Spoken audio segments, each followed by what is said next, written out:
Team India ಹಾಗೆ ಐಪಿಎಲ್ನಲ್ಲಿ ಸಾಕಷ್ಟು ಆಟಗಾರರು ನಿವೃತ್ತಿಯ ಹಾದಿಯಲ್ಲಿದ್ದಾರೆ. ಇತ್ತೀಚೆಗಷ್ಟೇ ರವಿಚಂದ್ರನ್ ಅಶ್ವಿನ್ ಎಲ್ಲಾ ಮಾದರಿ ಕ್ರಿಕೆಟ್ಗೂ ಕೂಡ ಗುಡ್ ಬೈ ಹೇಳಿದ್ರು. ಇದರ ನಡುವೆ ಮತ್ತೊಮ್ಮೆ ಮಹೇಂದ್ರ ಸಿಂಗ್ ಧೋನಿ ಅವರ ರಿಟೈರ್ಮೆಂಟ್ ವಿಚಾರ ಸದ್ದು ಮಾಡ್ತಾ ಇದೆ. ಮಾಹಿ ಐಪಿಎಲ್ ನಿವೃತ್ತಿ ಯಾವಾಗ ಎನ್ನುವಂತ ಪ್ರಶ್ನೆ ಮಾಡ್ತಿದ್ದಾರೆ.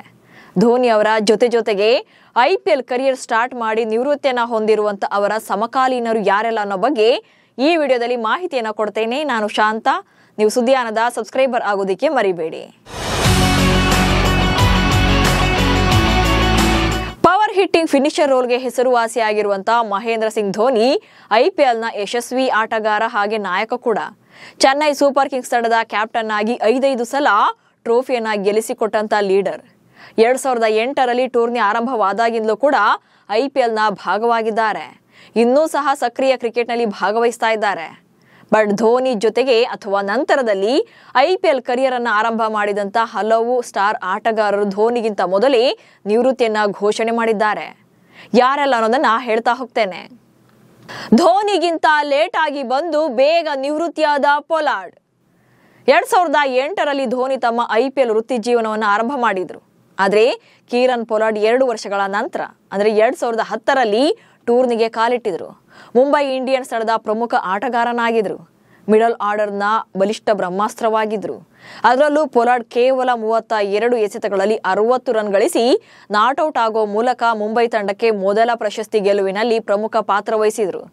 2019ರ ಐಪಿಎಲ್ ಫೈನಲ್ನಲ್ಲಿ 41 ರನ್ ಕಲೆ ಹಾಕಿದ್ರು. ಇದೇ ಪಂದ್ಯದಲ್ಲಿ ಮುಂಬೈ ತಂಡ ಕೇವಲ 1 ರನ್ನಿಂದ ಗೆಲುವನ್ನ ಸಾಧಿಸಿತ್ತು. ಮುಂಬೈ 5 ಸಲ ಪ್ರಶಸ್ತಿ ಗೆದ್ದಾಗಲೂ ಕೂಡ ವಿಜೇತ ತಂಡದ ಭಾಗವಾಗಿದ್ರು.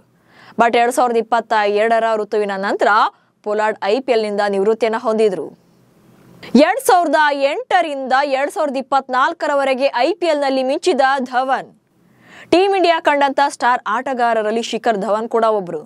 ಧವನ್ 2008ರಲ್ಲಿ ಡೆಲ್ಲಿ ಡೇ ಡೆವಿಲ್ಸ್ ಅಂದ್ರೆ ಈಗಿನ ದೆಹಲಿ ಕ್ಯಾಪಿಟಲ್ಸ್ ಪರ ಐಪಿಎಲ್ ತಮ್ಮ ವೃತ್ತಿ ಜೀವನವನ್ನ ಆರಂಭ ಮಾಡಿದ್ರು. 2024ರಲ್ಲಿ ನಿವೃತ್ತರಾಗೋ ಮೊದಲು ಹಲವು ತಂಡಗಳನ್ನ ಪ್ರತಿನಿಧಿಸಿದ್ರು. ಒಟ್ಟಾರೆಯಾಗಿ ಧವನ್ ಐಪಿಎಲ್ನಲ್ಲಿ 6769 ರನ್ಗಳನ್ನ ಕಲೆ ಹಾಕಿದ್ದಾರೆ. ಇದು ಟೂರ್ನಮೆಂಟ್ನ ಇತಿಹಾಸದಲ್ಲೇ 3ನೇ ಅತಿ ಹೆಚ್ಚು ರನ್ಗಳಾಗಿವೆ. 2008ರಿಂದ 2021ರವರೆಗೆ ಐಪಿಎಲ್ ಸ್ಟಾರ್ ಆಗಿದ್ದ ಡಿವಿಲಿಯರ್ಸ್. ಇನ್ನು ಎಬಿ ಡಿವಿಲಿಯರ್ಸ್ ಬಗ್ಗೆ ಯಾರಿಗೆ ತಾನೇ ಗೊತ್ತಿಲ್ಲ ಹೇಳಿ. ಅದರಲ್ಲೂ RCB ಫ್ಯಾನ್ಸ್ಗಂತೂ ಎಬಿಡಿ ಅಂದ್ರೆ ಜಾಸ್ತಿನೇ ಪ್ರೀತಿ. ಮೈದಾನದ ಅಷ್ಟೂ ದಿಕ್ಕುಗಳಲ್ಲೂ ಕೂಡ ಬ್ಯಾಟಿಂಗ್ ಮಾಡ್ತಾ ಇದ್ದಂತ ಡಿವಿಲಿಯರ್ಸ್ ಭಾರತದಲ್ಲಿ ಅತಿ ದೊಡ್ಡ ಅಭಿಮಾನಿ ಬಳಗವನ್ನೇ ಹೊಂದಿದ್ದಾರೆ. ತಮ್ಮದೇ ಆಟ, ವಿಭಿನ್ನ ಬ್ಯಾಟಿಂಗ್ ಶೈಲಿಯಿಂದ ಅತ್ಯಂತ ಪ್ರತಿಭಾನ್ವಿತ ಆಟಗಾರ ಕೂಡ ಹೌದು. ಡಿವಿಲಿಯರ್ಸ್ ತಮ್ಮ ಮೊದಲ ಐಪಿಎಲ್ ಆವೃತ್ತಿಯನ್ನ ದೆಹಲಿಯೊಂದಿಗೆ ಆರಂಭ ಮಾಡಿದ್ರು ಕೂಡ ಆ ನಂತರದಲ್ಲಿ ರಾಯಲ್ ಚಾಲೆಂಜರ್ಸ್ ಬೆಂಗಳೂರು ತಂಡದ ದಂತಕಥೆಯಾಗಿ ಬದಲಾದ್ರು. ವಿರಾಟ್ ಕೊಹ್ಲಿ ಮತ್ತು ಕ್ರಿಸ್ ಗೇಲ್ ಅವರೊಂದಿಗೆ ಅದ್ಭುತ ಇನ್ನಿಂಗ್ಸ್ ಗಳನ್ನ ಆಡಿದ್ರು. ಅವರ ಬ್ಯಾಟಿಂಗ್ ಪ್ರದರ್ಶನದಿಂದಲೇ ಈ 3 ಜನ ತ್ರಿಮೂರ್ತಿಗಳೆಂದೇ ಪ್ರಸಿದ್ಧರಾಗಿದ್ರು. ಇನ್ನೂ ಕೆಲ ವರ್ಷಗಳ ಕಾಲ ಆಡುವ ಸಾಮರ್ಥ್ಯ ಇದ್ರೂ ಕೂಡ ಡಿವಿಲಿಯರ್ಸ್ 2021ರ ಐಪಿಎಲ್ ಸೀಸನ್ ನಂತರ ನಿವೃತ್ತಿಯನ್ನ ಘೋಷಣೆ ಮಾಡಿದ್ರು. 2018ರ ಬಳಿಕ ಐಪಿಎಲ್ಗೆ ಗಂಭೀರ್ ಗುಡ್ ಬೈ. ಇನ್ನು ಗೌತಮ್ ಗಂಭೀರ್ ಮತ್ತು MS ಧೋನಿ 2000ನೇ ಇಸ್ವಿಯ ದಶಕದ ಆರಂಭದಲ್ಲಿ ಟೀಮ್ ಇಂಡಿಯಾಕ್ಕೆ ಕಾಲಿಟ್ಟಿದ್ರು. ಇಬ್ರು ಐಪಿಎಲ್ನ ಉದ್ಘಾಟನಾ ಸೀಸನ್ ನಲ್ಲಿ ಶ್ರೇಷ್ಠ ಆಟಗಾರರಾಗಿದ್ರು.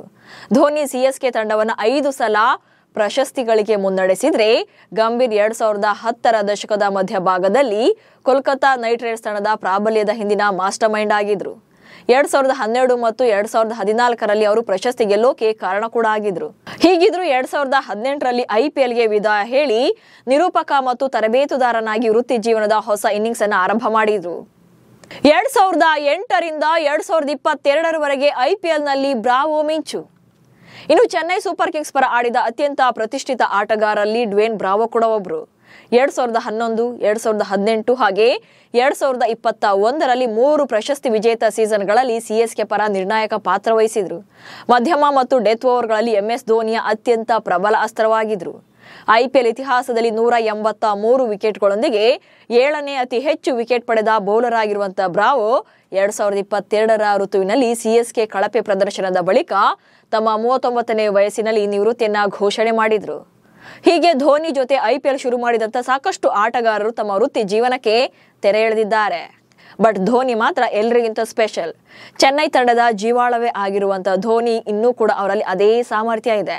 ಮೈದಾನಕ್ಕೆ ಕಾಲಿಡುವಾಗಲೇ ಅಭಿಮಾನಿಗಳ ಕ್ರೇಜ್ ಮುಗಿಲು ಮುಟ್ಟಿರುತ್ತೆ. ಸೊ ಕಾಲು ನೋವಿನ ಸಮಸ್ಯೆ ಇದ್ರೂ ಕೂಡ ಫ್ಯಾನ್ಸ್ಗೋಸ್ಕರ ಈಗಲೂ ಮೈದಾನಕ್ಕಿಳಿತಾ ಇದ್ದಾರೆ.